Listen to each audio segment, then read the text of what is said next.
হাসিনাকে গদি ছাড়তেই হবে, ছাড়া দরকার। ভালো ভালো উলামায়ে দ্বীন জেলের কুঠরিতে, যারাই হক কথা বলেছে জেলের কুঠরিতে। আমার ভিসা বাতিল করা আছে, আমার নামে অ্যারেস্ট ওয়ারেন্ট জারি করা আছে। পা দিলি অ্যারেস্ট করো সেই মৌলবি। আমি যেতে পারি না বাংলাদেশ, প্রচুর ইনভাইট আছে। যারা ছাত্র ছাত্রীদের উপরে গুলি চালিয়েছে এর বিচার আল্লাহ করবে না করবে।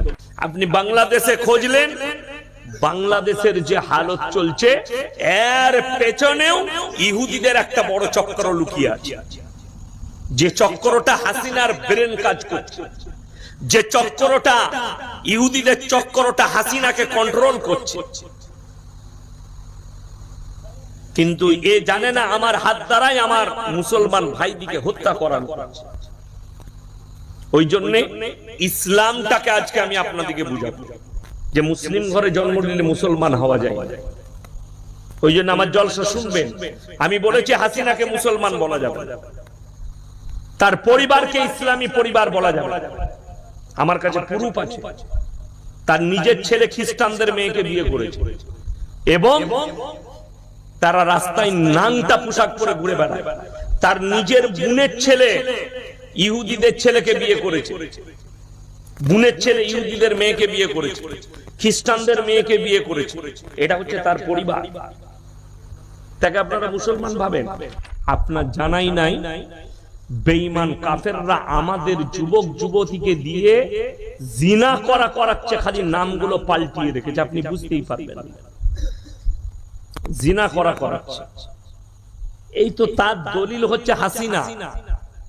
সে তার ছেলে, সে নিজেকে মুসলমান দাবি করছে, অথচ তার ছেলে নিজেকে মুসলমান দাবি করছে, অথচ সে একটা খ্রিস্টানদের মেয়েকে বিবাহ করেছে, সে তার ধর্ম পালন করেছে, অথচ নিজেকে মুসলমান বলছে। সে ফটো ছাড়ছে নামাজের পার্টিতে বসে। নামাজের পার্টিতে বসে গেলে আল্লাহ ওয়ালা হয়? এখন তো ঠিকাদার হুজুর গাদা আছে।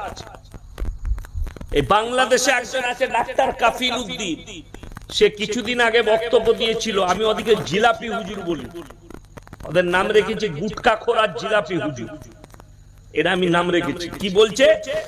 বাংলাদেশে বর্তমানে 10টা জান্নাতি মহিলার মধ্যে হাসিনা একজন। এই কথাটা বলার কারণে এই মৌলবি জান্নাতে যেতে পাবে নাকি এটাও সন্দেহ আছে। এই ভাষাটা বলার কারণে আপনাকে দোয়া করতে হবে, আল্লাহ ঈমানের সঙ্গে মৃত্যু দাও, আল্লাহ হাসিনা যদি মুমিন হয় তাকে জান্নাতি দাও।